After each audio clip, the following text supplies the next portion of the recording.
Estamos de volta, vamos conversar, fazendo nosso nosso podcast Política de A a Z. Igor Campos, você é o cara. Começa você. Não, eu quero primeiro lhe apresentar, porque faz muito tempo que você não mostra a cara assim no vídeo. Então, é verdade. Erivelto de Souza, jornalista profissional, talentoso. O Erivelto foi da editoria política, colunista do jornal O Povo, do Ceará. Foi do Diário do Nordeste, da editoria de política também do Diário do Nordeste. Encerrou praticamente a sua carreira como homem da crônica política no jornal Tribuna de Ceará, aonde você foi editor-chefe. E depois, até antes, foi o porta-voz do governador Tasso Gereissati, do seu primeiro governo. E depois o Erivelto trabalhou comigo também lá na Assembleia, foi assessor de comunicação da Assembleia Legislativa do Estado do Ceará. O primeiro da nova era, né? O Júlio Rey, que era o presidente, criou essa assessoria, coordenadoria formal de comunicação, que não existia. Na Assembleia Legislativa. Então, o Erivelto está aí a folha corrida, mas do lado bom. Não é porque hoje, Erivelto, nós estávamos comentando antes de entrar no ar, de que tem colegas nossos, jornalistas, que é uma vergonha hoje vocês aparecer com a camisa do PT, camisa vermelha, agora do Jogo do Brasil, e a vergonha fica não só para ele, como para os demais companheiros profissionais de imprensa, que hoje estão virando chapa branca do governo. Isso não é bom para os profissionais de imprensa, esses que estão lá engatilhando dentro dessa formação política de puxa-saquismo do governo. O que não falta agora, né? É triste, né? Eu fico mais triste ainda quando eu vejo que eu não sou nem contra nem a favor de ninguém, eu sou a favor da verdade, da busca de uma solução melhor para o nosso Estado, né? Mas tem gente aí que já está achando que o Lula está reeleito e que ele vai receber dinheiro do Lula. O Lula não paga ninguém, mas vamos atrás disso. Essa campanha eleitoral é terrível. E para falar em política do PT, eu tenho as últimas informações de que, na verdade, há uma briga de foice por baixo dos panos, em que o Camilo Santana procura dar uma rasteira no governador Elmano de Freitas para que ele seja o candidato. Ele, na visão política dele, é que o Elmano é fraco para enfrentar o ex-governador Ciro Gomes, e eles estão com essa dificuldade para acomodar essa chapa. Tanto é que está um pouco tardando a expor, ou até a convenção do PT e os partidos aliados do PT, para apresentar os nomes tanto para governador como para senador. Se comenta na Luziane Lins, ex-prefeita de Fortaleza, que sem dúvida ela tem o eleitorado, ela tem uma seita que vota nela, né? E tem do outro lado o candidato candidato do Cid Gomes, que ele jura de pé e mãos que vai ser o Júnior Mano, e do outro lado tem... O Júnior Mano vai ser candidato de quê? A senador? Sim, a senador, na vaga de Cid Gomes. Cid Gomes não é candidato? Ele disse na entrevista coletiva, na última sexta-feira, que não será candidato mais à reeleição, e que o candidato dele é o Júnior Mano, candidato ao Senado. Aí vem por outro correndo, que eu acho particularmente, eu vejo ele, isso não é conversa fiada. É que na última eleição passada, ele teve uma votação bastante estrondosa para governo do Estado, que foi o capitão Wagner. Então, esse nome, que já é um nome já posto na disputa eleitoral, ele não tem a dúvida. Ele é um candidato forte. São duas vagas para o Senado, né? É evidente. A vaga que sai o atual candidato, sai o Cid Gomes e o Girão. Então, esses dois deixam vaga. E já tem postado pelo União Brasil, né, que é o capitão Capitão Wagner, e está nas pesquisas mostrando que ele está na liderança, né? As pesquisas feitas agora, as pesquisas de pré, ele está na liderança. E em o segundo colocado, não se sabe quem é, mas são duas vagas. O Tasso ameaçou ir, não vai, né? O Eunício também ameaçou ir. Você acha que o Eunício vai? Não vai, porque o Eunício, primeiro, ele está com problema de saúde. Segundo, o que falta a ele é a coisa mais importante, que é voto. Porque ele está confiando, na verdade, nos votos do governo e nos votos do governo, que eu digo assim, voto dado pelo o Camilo Santana. E eu não sei se o Camilo Santana elegeria, mas o que eu vejo assim, que o Eunício levou uma rasteira política dentro da fonte do governo. Porque ele prometerá, ele criou a confusão, até porque ele sempre foi muito leal ao governo Lula. Então Lula tirou o Guimarães daqui, levou para Brasília para que fortalecesse a campanha. Mas minha avó dizia assim o seguinte: o cão, quando não vem, manda o secretário. Aí aparece a Luziane Lins para preencher esse espaço político. A Luziane Lins se postou, agora não é mais do PT, ela é do PSTU? Um desses partidos aí da... Ela deixou o PT. Deixou o PT porque ela sabia... É o PSOL ou é PSTU? O partido desse aí, daquela ex-senadora, ex-senadora lá de Alagoas. É o Rede? Não, Luiz Helena. Ela está nesse partido e ela veio para esse partido com o intuito de ser candidata a senadora com o apoio do PSTU e de mais outro partido aí. Então, a Luziane, ela vindo, pelo menos politicamente, ela é forte, quem Fortaleza ela tem voto. Agora, mas eu vi uma coisa interessante, eu queria até pegar a sua opinião sobre isso, que o Luiz Girão, que é senador e não vai se candidatar para a reeleição, porque... Eduardo Girão. Eduardo Girão, que Luiz Girão. Luiz Girão é dono da Betânia. Luizinho, gente boa. O Luiz Girão foi ex-presidente do Fortaleza e foi senador, fez até um bom mandato, né? Mas não se cacifou para uma reeleição. E resultado, tem que sair. Ou vai para deputado, e já eu ouvi essa semana, dizendo, no começo de semana, já é terça-feira, acho que foi no final de semana, dizendo que ele vai se lançar candidato ao governo também. Não, ele é candidato ao governo. Só que esquece ele, o senador Luiz Girão, que ele foi eleito pela admissão dos Ferreira Gomes, tanto do Cid como do Ciro Gomes, quando ele tiver aquela briga com o Eunício, aí disse, não, vota na mulher, que era aquela médica, ou então vota no rapaz, que era o Eduardo Girão. E foi aí que ele foi eleito, que ele não tinha força eleitoral, expressão. Então vamos tentar fazer aqui um diagnóstico. Bom, nós vamos ter uma eleição, efetivamente uma eleição que vai ficar. Vai ficar o seguinte, tem dois caciques. Um cacique será o Eunício, o Camilo Santana, este é o cacique lá de lá, apesar de ter o candidato a governador do seu Elmano. Mas quem manda é ele? Mas quem manda é ele, até porque ele parece que tem a chave do cofre, não o Elmano, ou então o cofre não tem muita coisa a mais.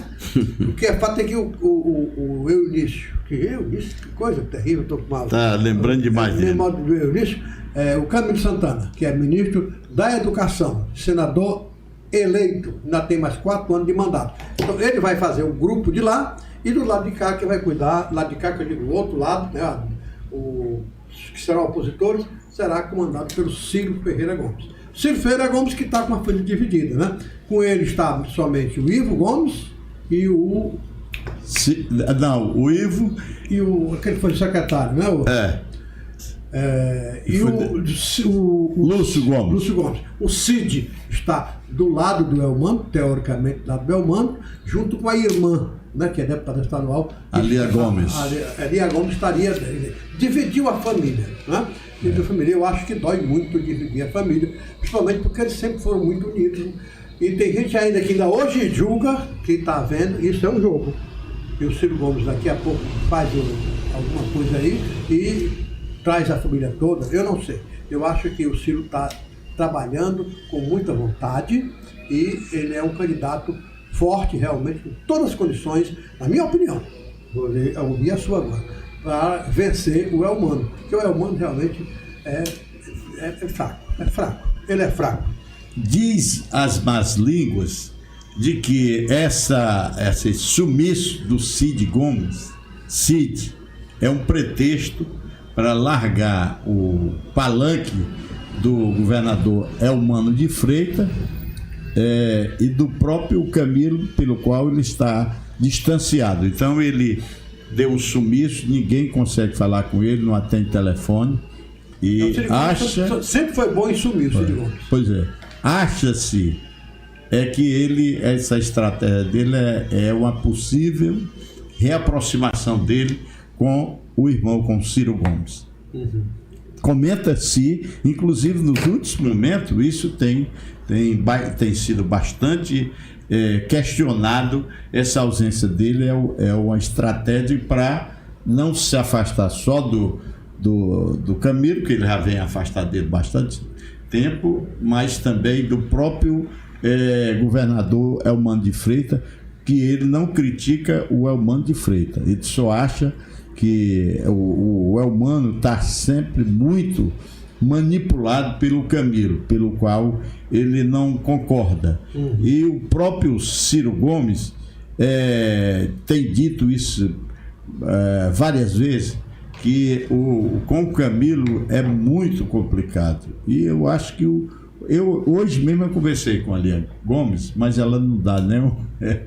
Ela não só faz rir, não solta nada, porque ela sabe que só ela sabe o que tem conversado com o senador Cid Gomes, né? E com os outros irmãos. Ela sempre tem tido o entendimento. Eu acredito, pela minha experiência jornalística da área política, de que haverá uma reaproximação entre Cid Gomes e Ciro Gomes nessa disputa pelo governo do Estado no palanque. E esse sumiço aí já é uma preparação para isso, né? Depois. Mas falar em sumiço, eu vou puxar aqui um assunto, para não ficar só negócio de política, que me parece que andaram prendendo uma pessoa que tem o escritório político lá no Chorozinho Limão, não sei o quê. E parece que foi preso e foi solto na mesma hora. Na mesma hora. É do filho do Bebeto, Bebeto Queiroz. Que estava sumido, né? Estava fugido. E o capitão Wagner, que vamos tentar um contato com ele, trazer aqui para nós possamos ouvir ele, entrevistar, de que, na verdade, existe o complô para matar o Bebeto do Choró, porque é uma pessoa que ele sabe tudo. Se ele for preso e apertar ele, lógico que ele não vai... É um arquivo vivo. É um arquivo vivo e que ele não vai, evidentemente, ficar sozinho numa solitária, sem ter apoio de ninguém. Ele vai abrir o bico. E, para isso, eles estão... Essa denúncia foi feita pelo capitão Wagner. Ontem eu assisti a entrevista dele, ele fazendo sociais, né? essa denúncia em relação a um complô para eliminar o Bebeto do Choró, para tentar acabar. Mas é tanta confusão agora, aí eu volto a dizer que o que diria minha avó: o cão, quando não vem, manda o secretário. Aí vem aquela história lá da cidade de Acopiara, aliás, muita maconha. E quem foi punido? Que também acorda sempre papoca do lado mais fraco, né? Uhum. E aí foram punidos o delegado regional de lá. Foram 2 delegados punidos, né? Pois é. Em função disso. Também eu vi uma matéria hoje que o nosso deputado federal, André Fernandes, cobrando isso do Elmano, né? Porque o Elmano estava lá hoje, numa matéria que saiu hoje, eu não sei se é de hoje ou se é de ontem, mas eu vi hoje, ele falando que tinha um delegado e tinha o secretário que estavam nesse negócio, tinham prometido que estava tudo certo, no entanto deixaram lá tudo abandonado, a maconha toda ainda para ser comida, não foi, porque tem a obrigação de incinerar. Né? A obrigação de Mas foi enterrado e o André foi desenterrar maconha. É uma coisa absurda, viu? Em verdade, pode-se dizer 1000 coisas que Mas a verdade é que o governo tem uma simpatia por esse grupo organizado chamado das gangues, né? Porque não é possível, é muita facilidade, né? Eu não vejo assim uma ação realmente para dizer vamos baixar a criminalidade e vamos para a rua. Como fez o governador de Goiás, o Caiado, que até agora... Ele disse que bandido lá não se cria. Não se cria, né? Como fez aquele governador que foi caçado, né? Fez uma diligência terrível que matou 100 e tantos, né? Que 100 e tantos foram mortos, que o povo totalmente aprovou, mas que o governo reprovou, o governo do senhor Lula da Silva. Então, é uma situação muito complicada. Agora, vamos aqui, Chico, vamos conversar um pouco sobre o seguinte. Nós temos, em termos de eleição, eu acho que vai surgir 2 candidatos a mais ou 3, mas são candidatos que só vão completar o espectro eleitoral. Mas a eleição vai ser como a nacional. A tendência nacional é o seguinte, é que nós tenhamos simplesmente uma dicotomia, somente 2 pessoas disputando para valer, Ciro e Flávio Bolsonaro. Se o Flávio Bolsonaro continuar candidato, eu acredito que sim, e merece ser candidato, e o Lula e o Bolsonaro. No Ceará vai ser candidato o Ciro Gomes, né? E o candidato do PT, que pode ser o Emano e pode ser o Camilo. Eu não acredito que o Camilo vá sair mais não, eu não acredito que não. Mas ele está forçando a barra para tentar, ele inclusive isso que é o fogo amigo, né? Uhum.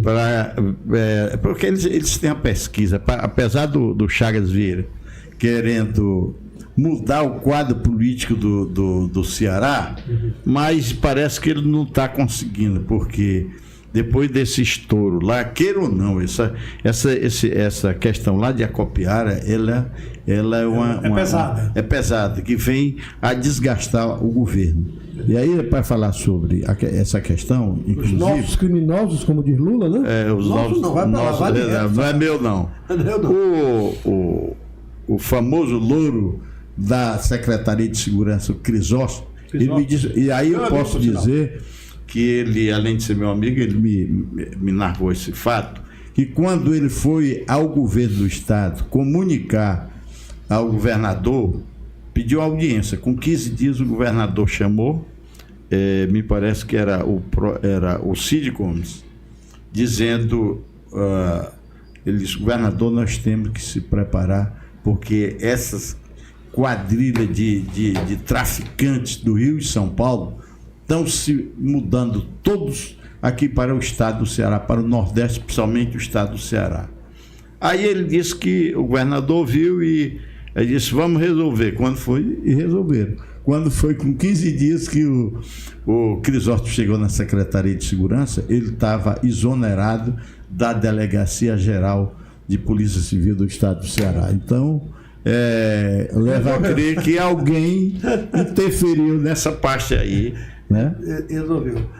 Agora devem aparecer mais alguns candidatos, mas são candidatos de partidos pequenos, PSOL, PSTU, não sei o quê, tá? Aqueles candidatos de sempre, que só vão completar o espectro eleitoral, né? As convenções vão acontecer agora no final do mês, parece que é do dia 20 até o dia 30, tem que ter as convenções, o cara só é candidato depois da convenção, né? Depois da convenção não pode deixar de dizer que é pré-candidato. Eu sou candidato, ele pode dizer assim: eu sou candidato a governador, sou candidato a deputado, e por aí vai. Então, eu só estou achando o seguinte: eu acho que é um risco muito grande, é um risco, eu digo, para quem é o detentor do poder, no caso é o Mano e o PT, né? E agora, com essa cisão da Luiziane, isso enfraquece um pouco o PT, embora não seja mais do PT, mas dá uma mas são obrigados, eles são obrigados, e ela o fez para aceitar e impor a parte política dela, porque ela foi clara, né?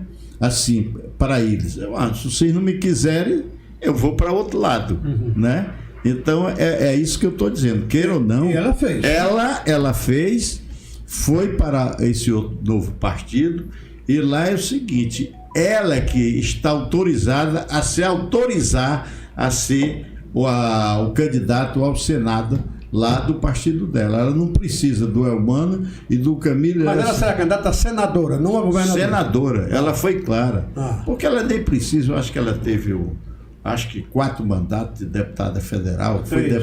Três, né? Foi vereadora, foi deputada estadual, foi prefeita. Então, ela tem uma qualificação para ser o candidato a disputar qualquer cargo. Ela está preparada. Mas nesse ponto aí significa também que o nosso homem da cueca, né? O Zé Cuecão. Ele não vai ser candidato a senador, que ele vive sendo candidato a senador. Mas ele não pode ser, porque ele para que ele pudesse ser, ele teria que se descompatibilizar do cargo, da função dele. Liderança? Não, da liderança não, porque hoje ele é o homem lá do Palácio do Planalto.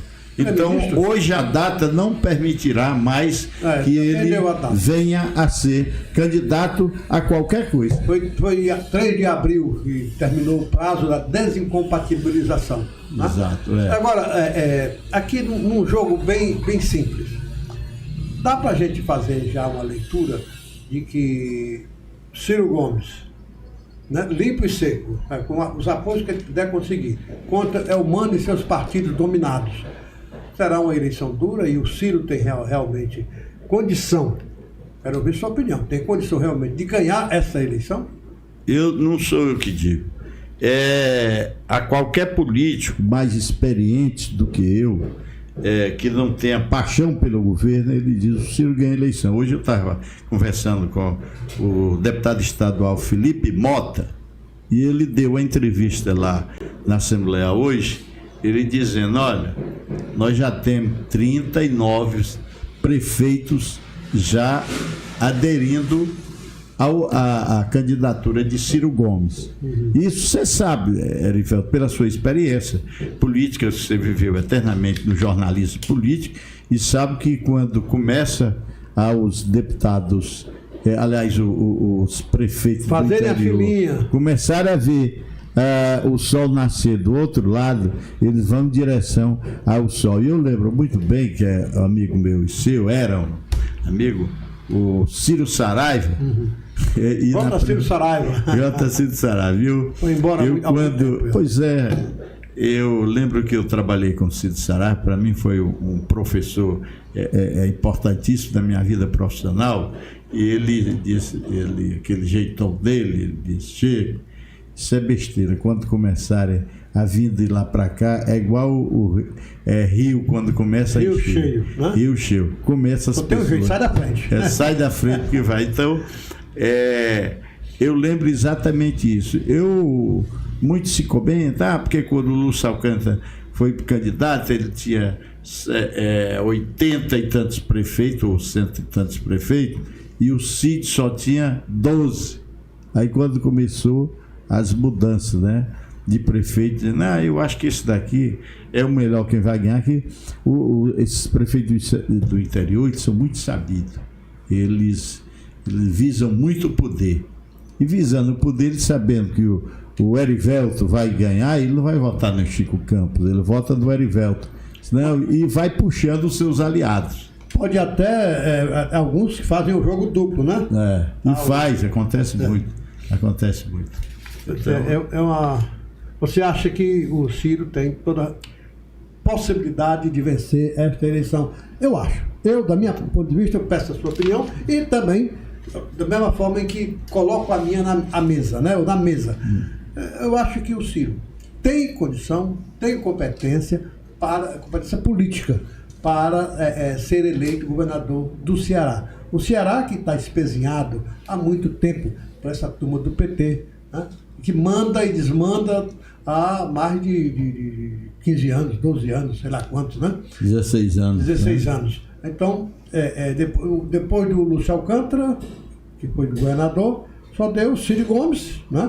Que na mesma hora já foi indo para o lado da esquerda, e depois só deu o PT, né? O Camilo, que seria uma grande diferença, porque o Camilo não tinha nada. O Camilo é o homem que começou a vida respondendo o processo da merda, né? Processo da merda. Porque ele fez aqueles banheiros que o governo estava fazendo e o dinheiro desapareceu, né? E ainda hoje ele responde esse processo. Esse processo nunca foi fechado. Né? Pois não. Se você abrir a folha corrida do nosso Santana, é imensa. Tudo está lá, os processos em curso, né? Então, ele, quando foi eleito pelo Ciro Gomes, e diga-se de passagem, pelo Ciro Gomes era das pessoas que faziam força para que ele fosse eleito. E aí depois o troco veio. Ele fez bem direitinho a armadilha, né? Se fez de morto, né? Para poder sair sozinho, manipulou tudo, né? Pegou todo o dinheiro, pegou toda a situação e deu bote, né? Foi realmente o cara mais importante na eleição do Elmano. Foi ele que elegeu o Elmano praticamente e também quem elegeu o atual prefeito, né? O atual prefeito, ele fez toda a força para que esse cidadão que saiu da Assembleia sem nenhuma origem, né, filiou-se ao PT em cima da hora e hoje é o prefeito de Fortaleza, ex-presidente do Ceará, né? E o Ciro, basta se observar a presença dele onde ele passa na cidade do interior do estado. Então, quando você vê o candidato assim, populista, aí você começa, se você quiser avaliar, você pode avaliar isso. Por que todo mundo está se dirigindo ao Ciro? Então, alguma coisa pode acontecer. Então, como se vê, que é o candidato, o Elmano, e aqui eu não critico que seja mal pessoa, que seja mal... Não, ele é uma pessoa simples, agora está sendo engolido pelo Camilo Santana, que eles são a família Santana, eles são muito ambiciosos politicamente, nunca foram nada, porque tudo que o Camilo deve a uma figura chamada Ciro Ferreira Gomes, porque ele perdeu 2 eleições na nossa cidade do interior. Em termos de origem, nós começamos juntos no governo Tasso Gereissati. O pai do Camilo Santana, o Eudoro Santana, era secretário de Agricultura na época. E depois foi demitido pelo Sérgio Machado, né, que respondeu aquele processo da Petrobras, né? Petrobras respondeu aquele processo, teve que devolver dinheiro, mas dizem que ainda ficou com muito dinheiro. Então, o Eudoro Santana depois foi pro Denox e tal, e disse que no Denox... Ele deixou só as gavetas. Só os birôs e as gavetas sem nada dentro.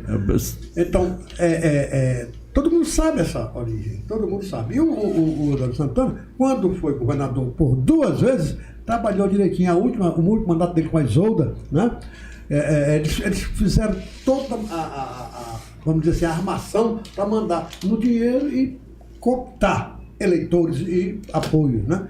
Então deu certo, né? Ele se elegeu, bem votado, elegeu o Camilo, o Elmano, o Elmano que não tinha, perdeu em 3º lugar para prefeito de Calcaia. Na eleição atrás, apenas 2 anos depois, ele vai eleito governador.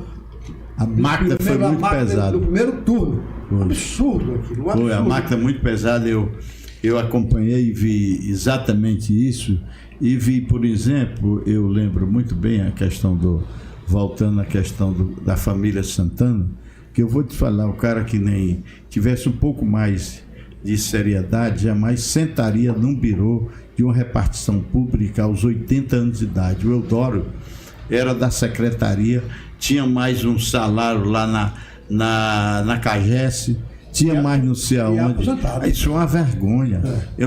Porque o Eudoro, eu até no início, eu me enganei e achei que o Eudoro era uma pessoa muito séria, porque ele aparentemente se apresentava como uma pessoa muito séria mesmo na vida pública. Mas depois eu comecei... Com muita seriedade. Para ele. A família. Para a família. Dona Mengada, que é a mãe do governador, né, do ex-governador, do senador, né, era quem, na verdade, segundo dizem, dava as cartas na família, né? E o Eudoro Santana só dava um estilo de como amealhar, né? Amealhar cada vez mais. Bom, mas o tempo mudou. Hoje até a esquerda, o que teve 60% dos votos, né? Só o nome aparentemente. Mas teve 61% dos votos do Lula aqui no Ceará. dizem que caiu muito, né, que hoje passa de 40 e poucos por cento, e que abre uma janela para uma derrota. Mas eu acho até que a candidatura do Ciro Gomes transcende essa história. Transcende isso aí. Tem muito petista que lá apoiou o Elmano e tal, que vota no Ciro Gomes, até porque já acha que chegou, está na hora. Eu vou citar o nome aqui, o Veveu Arruda, que é esposo da ex-vice-governadora. E foi prefeito de Sobral, eleito pelo Ciro Gomes. Foi 2 vezes prefeito de Sobral. E o Veveu Arruda já declarou que vota em Ciro Gomes, o Veveu. E o Veveu é PT histórico, de origem, que eu conheço o Veveu desde a época que ele era aluno na Universidade Federal do Ceará. Eu me lembro da campanha dele para prefeito, que ele foi governador tampão, prefeito tampão, quando o Ciro Gomes saiu para ser candidato a governador. E depois foi reeleito para o mandato, né? Ele pegou 6 meses de prefeito, depois chegou um novo mandato, né? E essa campanha de novo mandato, eu inclusive participei lá da campanha eleitoral pelo mandato adversário dele, né? A de Sobral. Então, é uma história muito interessante, e isso está no jogo, está no par. Eu acho que não há condição, toda eleição é diferente, toda eleição é difícil, mas eu acho que não há condição de as coisas estão demonstrando que não vai se repetir da forma como aconteceu nesse passado recente. Vai ser muito diferente, até porque o Ciro é um candidato forte. O Ciro foi candidato a presidente da República 4 vezes, e dessas 4 vezes perdeu todas, mas não significa que ele não seja um candidato forte em Fortaleza. Ele é um candidato forte, pode sim derrotar o Elmano, e é por isso que o Camilo e o Lula estão com medo. Porque se ele derrotar o Elmano, ele não está derrotando o Elmano, ele está derrotando o PT. Porque se ele for eleito aqui, e olhe se ele chegar às vias de fatos, né, no primeiro turno, ele vai fazer a campanha de outros candidatos em outros estados e deixa aqui o Roberto Cláudio cuidando da organização, da montagem do governo do estado, inclusive que ele já prometeu que vai diminuir para, que me parece que 7 ou 14 secretarias, porque no estado que nem o Ceará não acomoda 40 secretarias. É muita coisa. Lembra-se de Alibaba, né? 40 secretários, né? Quando fulano, não se preocupe, não criar uma secretaria. E eu vi o Chagas Vieiras, que para mim é um verdadeiro doidinho, né? O doidinho. Ele é o chefe de gabinete. Ele foi secretário da Casa Civil. Ele criticando o Mauro Filho. Aí eu digo, rapaz, um cara desse é muito doidinho, porque eu conheço o Mauro Filho, desde quando ele foi candidato, porque conheci o Mauro Filho lá na Universidade Federal do Ceará, quando ele tinha chegado dos Estados Unidos, fazendo curso de doutorado lá nos Estados Unidos, e voltou, fez o concurso dele na UFC, que tinha uma vaga de economista, né? E ele passou no concurso, se tornou professor e era um cara muito importante, porque tinha na Universidade Federal do Ceará os caciques da economia. Eu vou citar aqui 4 nomes. Vou citar Roberto Smith, que foi presidente do Banco Nordeste. É verdade. Agamenon Tavares de Almeida, ex-marido da Maria Luísa Fontinelli, Gonzaga Mota e René Barreira. Então esses 4 nomes eram nome de peso dentro da economia da Universidade Federal do Ceará. E Mauro Filho. Aí o cara, que nem um doidinho desse aqui, que nem o Chagas Vieira, chamando que o Mauro é um senador, que você tinha que conhecer o Chagas. Primeiro, o currículo do doutor Mauro Filho, conhecer primeiro o currículo dele, para você ficar criticando o rapaz, porque ele conhece, foi secretário da Fazenda 2 vezes, ele conhece a economia do Estado. E eu disse até para você que eu assisti uma palestra do Raimundo Viana lá na Assembleia. Raimundo Viana, que foi secretário do CID e foi secretário do Estado. Pois é, um livro dele que ele publicou, rapaz, ele fez o diagnóstico, o que é o Estado do Ceará o que era o estado do Ceará do passado e o que é o estado do Ceará hoje. O estado endividado, um estado que não investe no emprego.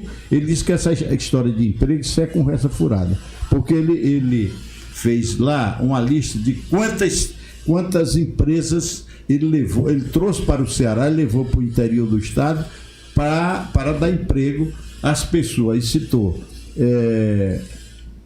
Sobral, citou Quixeramobim, Quixadá, qual foi a terra do Danilo Forte aqui? Não é Pentecoste? Sim, Pentecoste. Não é levou para Itapipoca também, e levou para eu vou me lembrar a cidade aqui do deputado Danilo Forte, que da próxima semana eu já combinei com ele, vem conversar com a gente. Então ele mostrando quantos mil empregos sim, também na região do Cariri. Então ele trouxe aqui as empresas para dar empregos aos cearenses.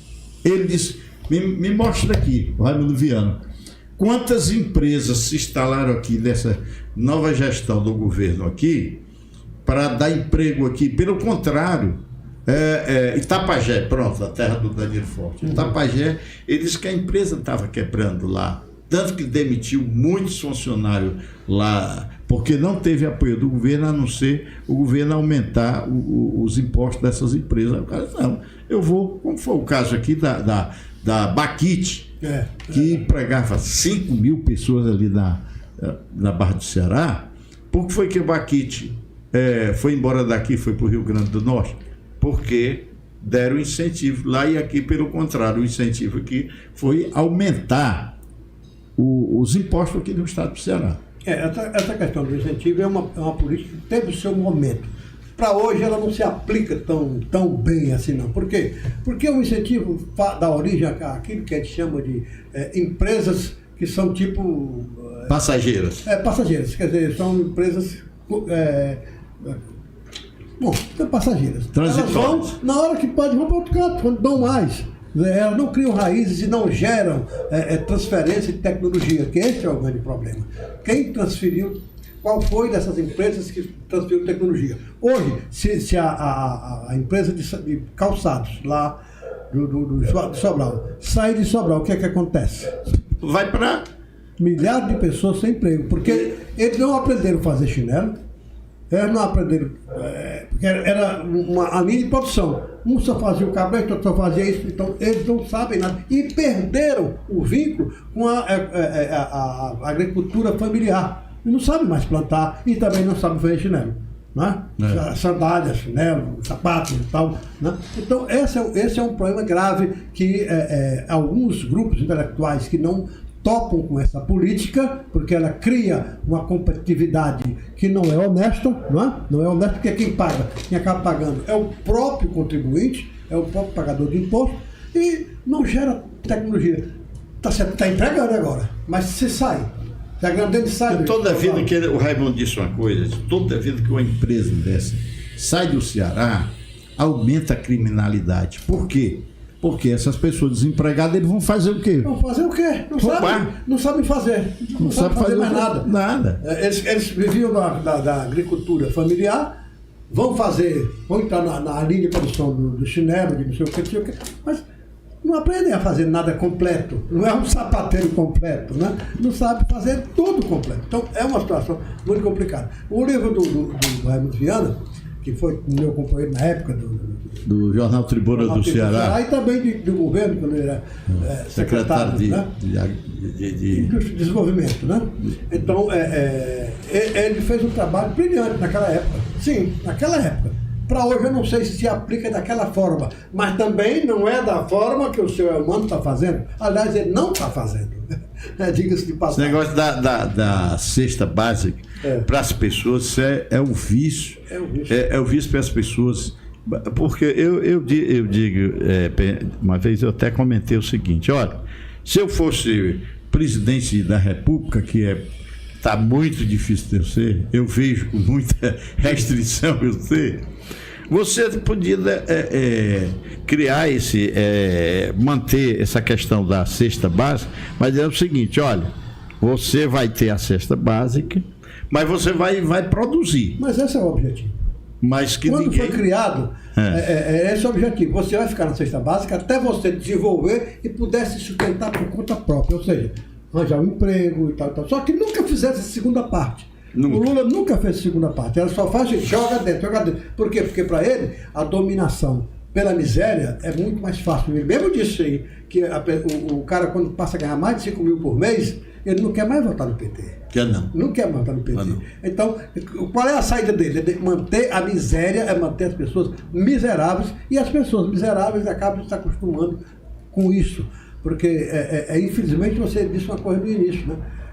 Zé Dantas, que é autor daquela música do Luiz Gonzaga, né? A miséria, a esmola ou mata ou envergonha o cidadão. E é verdade, ou mata, vicia o cidadão. Então, é muito difícil, não tem saída. Agora, nós estamos no final e já nossa discussão aqui, eu acho que nós vamos ter uma eleição animada, né? Com certeza. Uma eleição muito forte, inclusive com bons candidatos a deputado federal, deputado estadual. Eu tive até uma surpresa que o nosso amigo Moroni Torga vai voltar a ser candidato a deputado, né? Evidentemente que ele não está pensando que vai ter 3 mil votos como tinha no passado, né? Porque está um pouco antigo. Ele mesmo me disse aqui, da vez passada que ele esteve aqui, ele veio no avião e todo o pessoal de 35 anos para 40 falou com ele, mas para baixo ninguém sabia quem era ele. Então é isso, o desafio dele é relembrar o que ele fez, mas não só isso, criar novas propostas, criar novos caminhos para essa juventude que está aí, né? Essa juventude que está aí meio desiludida, porque são 25 anos, 24 anos, 25 anos de governo do PT, dessa pessoal, vamos chamar de esquerda, e qual foi o lucro que o país teve, qual foi o desenvolvimento que o país teve. Muito pelo contrário, o país está devendo muito, e eles estão devendo muito ao povo brasileiro. E o país falido, né? Falido, não é só porque... Não, mas o problema do Brasil é que é um país muito rico. Cara, para falir o total Brasil é uma tarefa muito difícil, né, Evelto? É verdade, é muito difícil, porque o Brasil está aí nessa briga danada. Nós estamos, inclusive, porque é inegável que nós estamos vivendo uma ditadura da toga. A gente fica pensando, não sei o que, mas olha, é difícil demais. Os caras estão querendo legislar por decreto, tanto Lula quanto o senhor Alexandre de Moraes, né? Por decreto. Querem, vamos dizer, aqui na área da informática, por exemplo, eles estão querendo proibir assim, nas coxas, estamos aqui nas coxas mesmo, a opinião. Mas o direito de opinião é o artigo 5º da Constituição, é o que há de mais sagrado, né? A liberdade, a sua opinião é inviolável, sob todas as formas, né? Mas não, se você disser isso, você pode ser preso. Pode ser preso. É um absurdo isso, mas a gente está acreditando que nós vamos ter uma eleição. Eu só peço ao eleitor o seguinte: pense bem, veja o que aconteceu. Não tem nada difícil de você fazer. Tem uma coisinha, todo mundo hoje um detalhezinho, né? Tem um computador, tem um celular, vai lá e pergunte ao Google. Quem é fulano? Quem é ciclano? E só vota depois que der as informações básicas de quem são essas pessoas. Não adianta você... Se a pessoa não tem compromisso com o município dele, com a região dele, com o povo que o elegeu, só tem município, vamos dizer, compromisso com o bolso. E se tiver compromisso com o bolso, não é nosso aliado, é nosso adversário. Com certeza. Né? Então, para encerrar, Erivelto, então, eu acho que a eleição no estado do Ceará vai ser uma eleição muito disputada. Quem tem um candidato que nem o Ciro, que é um candidato brilhante, eu aqui não digo o mesmo do governador, porque até o estilo dele, tímido, é o Mano de Freitas, ele não é. O Ciro, se você der um microfone a ele, faz um estrago grande em cima do palanque. E ele é o cara que...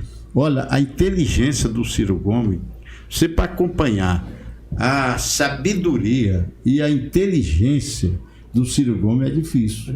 Mas você falando isso, eu me lembro até da história que se deu com uma pessoa que você foi muito amigo, chamado Paz de Andrade. Ele tem um linguajar, o Ciro tem um linguajar meio rebuscado, né? Ele tem muita facilidade de expressão, como também o Paz de Andrade. Nós estávamos no comício com o Paz de Andrade, vamos dizer assim, no Álvaro N aqui, vamos supor, né? Estou chutando. E ele começou a falar e dizer por que a liberdade por onde a ditadura, as pessoas não podem fazer, é removível esse tal crime. Aí a pessoa de lá cutucou assim com eles, mas deputado, isso aí o pessoal não entende. Entende sim, pode não entende, mas acha bonito. Pode até não entender, mas acha bonito, né? Mas acha bonito. Então o Ciro pode até muitas vezes, eu estou falando isso, para dizer que às vezes a língua tem que descer ao patamar do entendimento do povo. E o Ciro está fazendo um exercício muito forte para isso, né? Muito forte para ele. E eu estou aqui, eu digo com seriedade, não estou fazendo, vamos dizer assim, projetando não está adivinhando, não comprometendo meu voto, não. Mas a continuar como está, eu não tenho saída, eu voto no Ciro Gomes. Porque eu prefiro o Ciro Gomes, com toda a ranzinzice dele, com essa raiva dele, essa irascibilidade dele. E o senhor está educado, tá uma pessoa. Porque viver nas mãos do Camilo Santana, porque eu sei o que é estar nas mãos do Camilo. Eles são vingativos, muito vingativos. Vingativo e não só, amigo do dinheiro, só é para vir a nós, nosso reino, nada. Amigo do poder. Amigo do poder.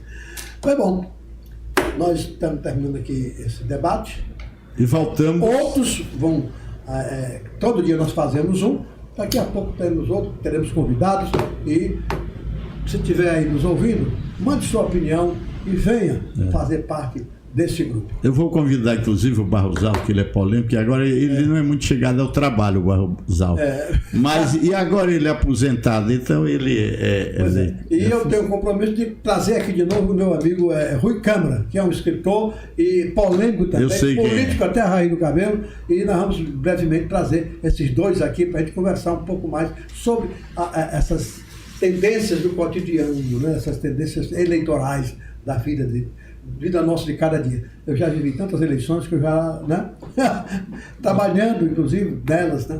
E eu não posso viver sem elas, porque faz parte da minha vida. Eu também. Pois é. Aí, agora, muito obrigado. Um grande abraço a todos. Até a próxima, né, Rivaldo? Até a próxima. E que mande suas ideias, converse com a gente, veja que no de A a Z. Que você pode pegar o nosso endereço, nosso e-mail e mandar a sua mensagem, pedir o que você quiser. Um grande abraço e até a próxima.